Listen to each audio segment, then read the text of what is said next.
வணக்கம். Red news செய்திகள்.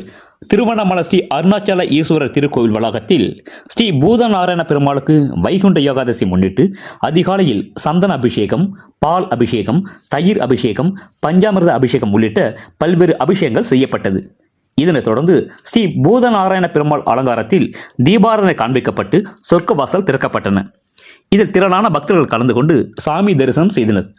பின்பு பக்தர்களுக்கு லட்டு பிரசாதமாக வழங்கப்பட்டது. இதனைத் தொடர்ந்து கருட சேவை வாகனத்தில் ஸ்ரீ பூதநாராயண பெருமாள் அலங்காரத்தில் மாடவீதி உலா வந்து பக்தர்களுக்கு காட்சியளித்தார். பின்பு அதிகாலை சொர்க்கவாசல் திறக்கப்பட்டது. திரளான பக்தர்கள் கலந்து கொண்டு தங்களது பிரார்த்தனைகளை நிறைவேற்றி வழிபாடு செய்தனர். ரெட் நியூஸ் தமிழ் செய்திக்காக திருவண்ணாமலை மாவட்ட செய்தியாளர் குப்பன். செய்திகளை உடனுக்குடன் தெரிந்து கொள்ள ரெட் நியூஸ் தமிழ் சேனலை சப்ஸ்கிரைப் செய்யவும்.